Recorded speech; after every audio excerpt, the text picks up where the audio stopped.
Hello and welcome to a GTC NVIDIA session on how PC innovation is changing the game for gamers. So this is going to be a Q&A with Samsung and Alienware, and our focus today is going to be on PC hardware and new design options that are impacting the gaming experience. So I'm Sarah Peach, Senior Director of Product Management in Samsung's memory business, and I'll be the moderator for the session. And I'm joined by experts from both Alienware and Samsung.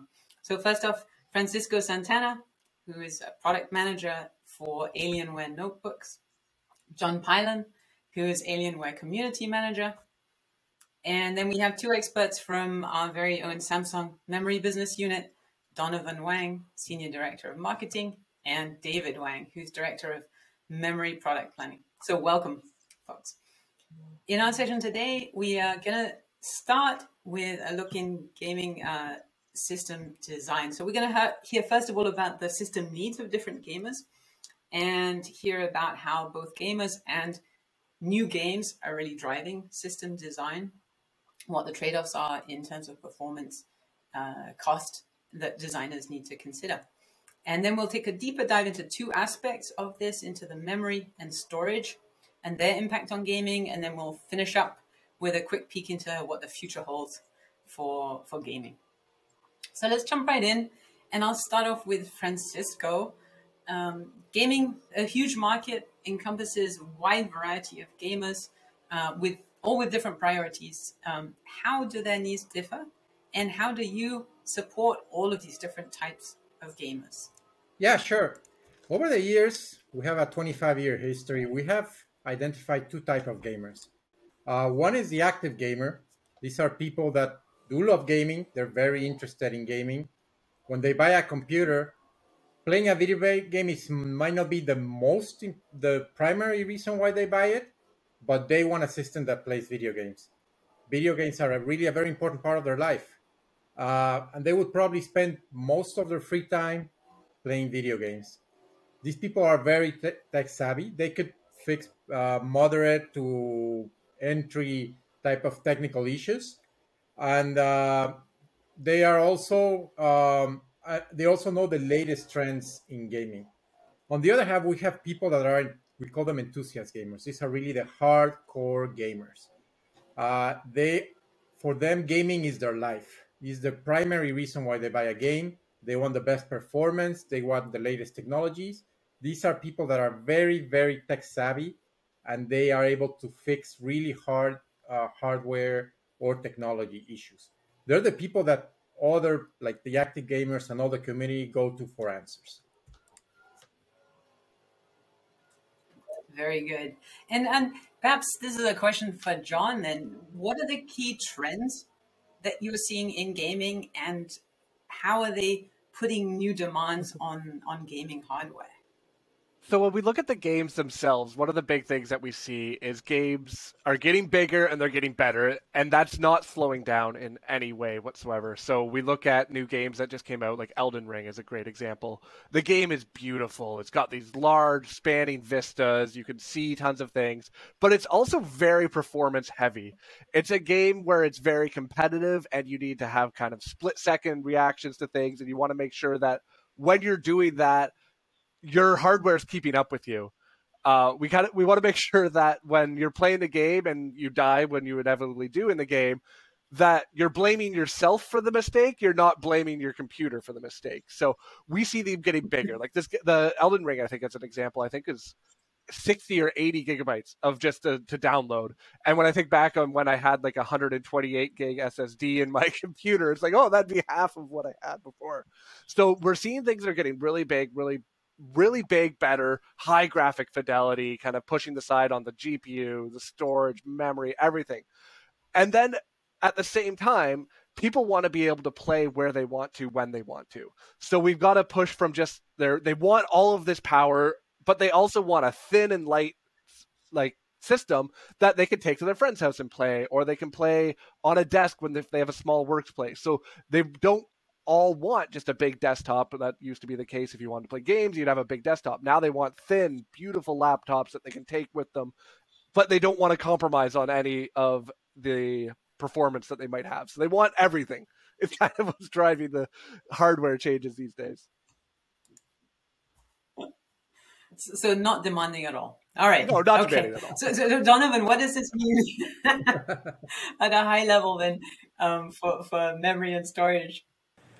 So Sarah, as games that get bigger, more complex, with high fidelity, we're seeing a tremendous need to have the latest and greatest memory solutions to be adopted in these computers. So, for example, for a very thin and light gaming notebooks, we're seeing an adoption of LPDDR5, which traditionally was on a flagship cell phones, but now we're seeing more and more laptops using LPDDR5.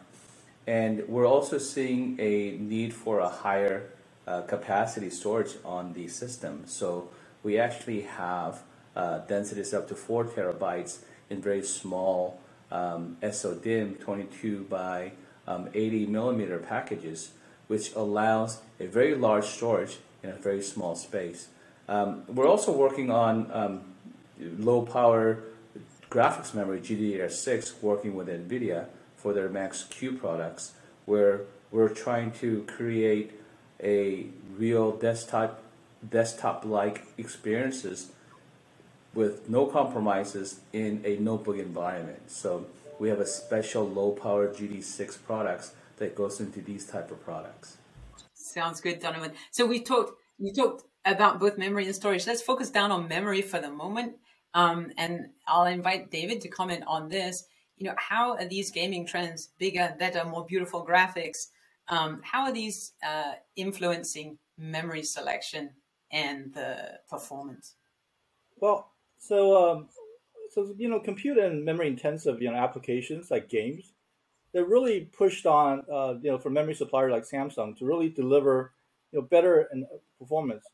But the thing is that it's very difficult to simultaneously give you better performance and lower power and lower cost, right? But as we get, as John mentioned, right, people are want everything. They want to play games on their cell phone. They want to have very good performance when they have the highest performance system in their home. So what we're doing is that we're supporting system designers like Alienware by providing sort of specialized memory devices that are optimized for different cases, right? So these subsystems can hyper-optimize for specific use cases. For example, GDDR devices, deliver best performance with moderate energy and per bit cost. And the LPDDR devices are targeted for moderate performance, but the best power efficiency so that you can, have very good game performance and long battery life on your cell phone and handheld, right? And DDR devices are still good. They're targeted for higher capacity and lower cost and flexibility to configure different system modules. And so we're now providing all these different lines of memory devices so that different lines of hardware systems can be separately optimized for their individual application. And every generation, we advance the state of the art and give you better performance and when improving energy efficiency. So, companies like NVIDIA and Alienware can take advantage of these advancements and give you higher performance and better energy efficiency with each generation. And I'm assuming that these advantages, this increasing memory performance is good not just for gaming, but it affects all of the other applications that you're going to be running on your PC or your laptop. Yes, I think that John can better speak to this, but with better capability, more bandwidth, and better energy efficiency, these systems can not only just play games, by itself. It can also provide additional capabilities so that you can do streaming in addition to gaming and video editing, all simultaneously. Right? So yeah, it's a big thing that we see from our side too when we're selling systems, and it's not just playing games anymore. That's only kind of a fraction of what people do. Another big thing is people love creating content around the games that they play. I know I've done it myself from time to time, but streaming is a big thing, or content creation for YouTube, just organizing things. If we think about it, even when I'm playing the game, I'm going to have 100 different Chrome tabs open while I'm playing to be able to find walkthroughs and get strategies on how to do things better. I've got my voice chat applications running. I've maybe got OBS running while I'm recording the stream so that I can post it later. There's so many other things going on when you play the games that it's like, sure, you may meet the minimum requirements for the game itself, but then there's so many other things that you want to do that you need to kind of get more system performance out of as well. Right. A lot going on for these gamers. All right, so let's turn to storage now, from memory to storage. Maybe Francisco, you can address how a gamer's storage requirements changing. Oh yeah, as John said, games are getting larger, are getting bigger, and getting heavier. So several years ago, it was probably enough to have a 256 gig drive or a 512 gig. Right now, the requirements for gaming are going up to 2 terabytes, 4 terabytes. In our systems, we offered RAID. So you have the ability to put 2 terabyte M.2 SSD drives and create a 4 terabyte drive. I love that. I love that personally because I download a lot of games from Steam, and having that capability of doing RAID to get the maximum storage is something that is awesome. I can take my games everywhere with that capability, and that's something that Samsung has enabled for us. Getting more storage, getting faster read-write speeds, all of that is very important for gaming. Yeah, But just John, a point to add on to that. I was going to say, just a point to add on to that too, is we have new systems coming through like Game Pass, where I pay a monthly subscription and now I can download like 100 different games. So I need to have the space to be able to put all of those on my system as we keep getting new kind of systems like this in place. Yeah, that's awesome. We're so excited anytime we talk about games getting bigger and larger, where the requirements it's music to my ears.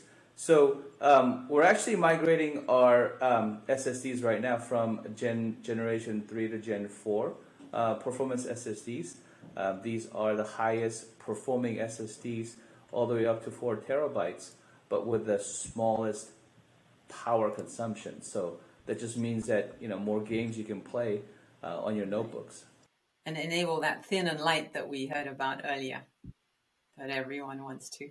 All right, so let's talk about recent products that you think that gamers would be particularly excited about. Maybe Francisco or John, do you want to comment? Yeah, sure. So our catalog is divided, basically, our Alienware catalog is divided into two. One is the X series, which represents thin and light, which we go down to 0.6 inches of C height. And we packed a performance up to 195 watts of TGP. That includes the CPU and the GPU. The only way to pack all that performance in a thin and light notebook is through several things that Samsung has enabled, especially the low power DDR5 memory. That memory has allowed us to go to the 0.6 inch thickness while they're delivering all the power the gaming needs. The X series is for people who like to travel, who like to have all their games and that like to have a lot of mobility. We just launched the 14-inch Alienware X14, which is the thinnest 14-inch gaming notebook in the market. It has up to an RTX 3060 graphics card with 8 gig GDDR6, and you can put 2 terabytes of M.2 and up to 32 gigs of low power GDDR5. So all that power in a very small form factor.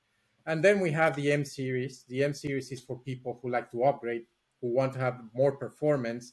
So in order to do that, we have to sacrifice C height.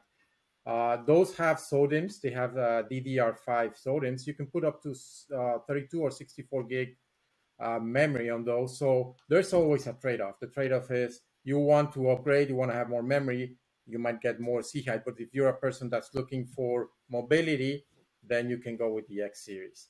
So we try to cater everyone in the market. Our graphics cards go from the NVIDIA RTX 3050 with 4 gigs of GDDR6 all the way to the 3080 Ti, which is the most powerful graphics card in the market that has up to 16 gigs of GDDR6 memory.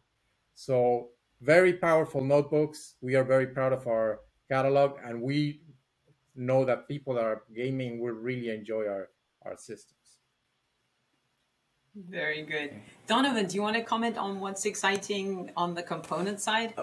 Yeah, so every new generation of memory technologies or memory products we bring to market, we're able to increase the performance by sometimes 50% or sometimes by 100%, even with less power. So, for example, if you move from DDR4 to DDR5, you get 50% of performance improvements with 30% less power. If you go from LP4 to LP5, you get 100% performance improvements with less power as well. And then in graphics, we started with GDDR5, 8 gigabps speed, and when we went to GDDR6, we actually doubled the speed of the memory to 60 gigabps, and we're actually working on even higher speed on the next generation of graphics memory. So we're really excited with all the new developments we're doing now with our products. And we're also excited that it's going to enable better user experience, more frames per second, more exciting games. So we're really excited about all the new products that are coming to market. And with partnership with Alienware, they're pushing us to bring these new products to market faster, quicker, with more power, more performance with less power. So we're really excited and hope you guys are going to be excited as well. All right. Well, yeah, let's look into the future then. Let's look into the future of gaming systems, what's emerging. Maybe John, can you tell us anything about what's cooking at Alienware as well for gamers? So one of the things we kind of announced was our concept NICs at CES. And it's this idea of changing the way that we interact with our systems, but still wanting to keep things locally. So the Project NICs is almost as if a central server that would exist in your household. And somebody like me who grew up with games, and now I have my own family, it's no longer just the kids are playing the games in the basement while their parents are doing other things. It's the parents are playing games, everyone's playing games together. So Concept NICs brings that idea to focus of having a centralized, almost like a game server or an edge compute server that is processing all of the gaming needs you have in your house. And then you can have your family just join in on different screens just through software or clients. So if you have a TV, you don't have to have a console in front of every TV. You can have just this. You connect in with software, and now everybody can play their games together. You can split screen to play 2 different games at the same time, maybe, or play the game together. There's just so many more possibilities when we can move away from just that, the way we consider having a one game, one device mentality. Yeah, I love it. It really expands that social experience. Sorry, Francis. No more people fighting over the Wi-Fi. No one hogging the Wi-Fi to play games. Yeah, my kids will never have to deal with their parents picking up the phone and disconnecting them from their online Age of Empires match. That's not something they'll have to deal with. Oh, that's great. I know a family that they have triplets in the family, and they basically bought the triplets each of their own gaming system, so they wouldn't fight over it. But with this, I think they all could share the game server, so it's a very appropriate solution for that. They may still fight, but that's another problem. Yes, at least not for the game. Yeah, the other concept we have is called Concept Polaris, and it's basically an external box where you could plug in your desktop graphics card to the notebook through Thunderbolt. The objective of this is, back like maybe 20 years ago, 15 years ago, we started looking into this. Like, you buy a notebook, and then guess what? The new graphics card comes out, and your notebook is not the latest performance notebook. So the objective of this box is to future-proof your system. So if NVIDIA decides to launch the next generation of graphics cards in a month, a year, 2 years, you will have the ability to take advantage of that desktop GPU, put it in the box, plug it to your system, and you automatically upgraded the graphics card with the latest VRAM, the latest GDDR6 memory, or whatever the future might hold. So we're trying to bring our gamers the confidence that their system will continue performing the best way in the years to come. John, I don't know if you want to add anything else to that. Yeah, and like this isn't an entirely new concept. It's something actually we've worked on before, but we're just at a place now where the technology's strong enough that this can be a real kind of contender on the market.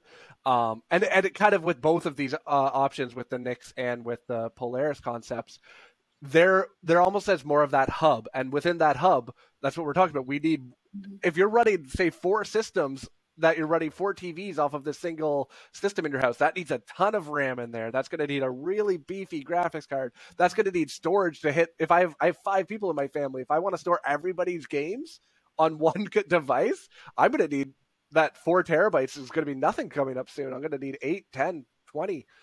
So those are kind of those options where we're bringing the hub, where having those larger storage solutions are going to be really, really helpful. Mm-hmm. That's great. And yeah, we're really excited about this new development over at Alienware. This gives us an opportunity to sell even more memory, more content to our customers. And this also creates an opportunity for people to adopt these new technologies earlier. So this is really great, exciting new development that Alienware is working on, and we're glad to be a part of it. Well, let's close with a little bit of fun. I know that I have 4 gamers in front of me here, so inquiring minds want to know, what are you playing now? What are your recommendations for games? So I'll start off with Elden Ring, because I already mentioned it earlier, with the caveat that I'm not good at it, and I will make no claims that I'm good at it, but I've been really having a lot of fun. It's a beautiful game. I've been playing that. I'm a big, if people look behind me, they'll see a lot of Elder Scrolls things too here. So Skyrim and Elder Scrolls Online are huge fans of mine there. But the Elden Ring has been the one that's captured my focus for the past weekend. I guess it just released. So I've been digging into that and trying to get better. But luckily my system's been able to handle it. It hasn't been the problem. It's just been me. Great. Francisco, how about you? Yeah, I'm a big fan of first-person shooters, and I'm old school, so Counter-Strike Go is for me the way to go. But I want to warn you, I'm the guy that's going to be hiding throughout the game, and when you least expect it, I'm going to come out and shoot you. So you better be careful when I'm playing, because I'm going to get you. Well, we know who to trust, Francisco. Yes. David, what about you? Well, I don't know. Maybe I'm even older school, right? I've been playing pretty much the same game for a couple of decades. It's just a different version of it, right? It's the StarCraft. That and I still remember that it was a great excitement when StarCraft 2 came out. So it's kind of like playing the same game, but what has been happening is that with these hardware advancements, no longer have to play that really low resolution for acceptable frame rates. So the game is more basically the same game, more and more gorgeous and more fluid and more engaging, if you will. And and now that of course I'm just as bad, and but now I can't blame it on the machine being too slow. So but still, it's a gorgeous game, and I really enjoy playing it. Great, good, David. So Donovan, what's you recommend? I'm mostly a Zerg. The Protoss side of me Protoss. is sad. Yeah, Protoss is where. Well, you're a Pylon, right? So you have to be Protoss. My last name is Pylon, so I kind of have to play Protoss. Yeah, Yes. It was born into it. Yes. So Donovan, what would be your game recommendation? I love sports games. We are always playing games like FIFA, Madden, NBA. So yeah, my kids and I, we're very competitive. So if we can't play outside, we're definitely inside playing all the sports games. Good to hear. All right. Well, that's all we have time for. So let's close by thanking the panelists, Francisco Santana, John Pylon, Donovan Wang, and David Wang. Thank you very much. And thanks also to the NVIDIA GTC attendees for listening to the session. We hope it's been useful, and we look forward to interacting with you either at our Samsung virtual booth or offline. So please enjoy the rest of the show.